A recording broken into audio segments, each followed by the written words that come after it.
রে, শীতকাল তো পড়েই গেল, চল না কাল মর্নিং ওয়াকে যাবো। ঠিক বলেছিস, কি যা ঠান্ডা পড়েছে। ঠিক আছে, তাহলে আমি যাব, আমি বলে দিলাম হ্যাঁ আমি যাব। আমি কাল সবার আগে উঠবো, আমি দেখবি তোদেরকে ডাকতে যাব। হুম, নিজে তো সকালবেলা উঠতে পারবি না, আবার আমাদেরকে ডাকতে আসবি। আমি যাব বললে এখনই যাব। আরে আমি মর্নিং ওয়াক বলছি, নাইট ওয়াক বলিনি যে তুই এখন যাবি। আচ্ছা যাই হোক, ঠিক আছে, তাহলে কাল সবাই ভোর 5টার সময় উঠে পড়বি, ঠিক আছে? টাটা, চলে যা। ওই ডক্টর এসে কিন্তু রানীকে সঙ্গে করে নিয়ে গেছে, সারাদিন নাকি ওর চেকআপ করবে। কি কটা বাজে? এমন করছে যেন রানী একেবারে ওনার পেটের সন্তান। আমাদের তো আর বাচ্চা কাচ্চা হয়নি, সামলাতে পারে না। 5টা বাজে। আরে রানীর ওই গাড়ি নেই, ডক্টর ভূমি চুরিকে ফোন লাগাই। সঙ্গে করে নিয়ে গেছে, হ্যালো। বলছে রানীর নাকি একেবারে থরো চেকআপ লাগবে।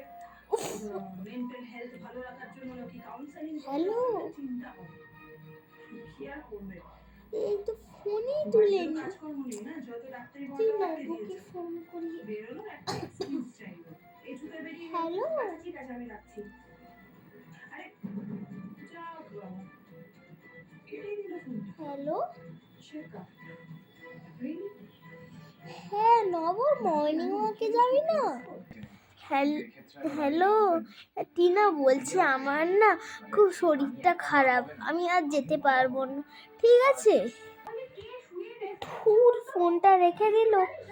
যাই, আর একবার তুলিকে ফোন লাগাই।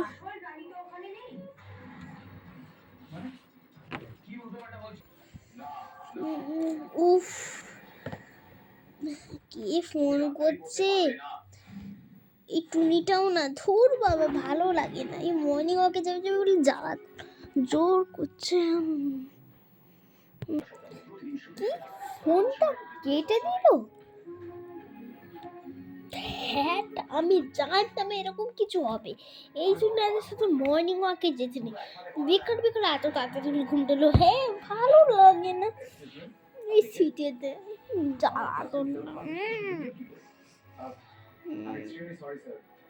আমার নাম ডক্টর দুর্জয় সিং।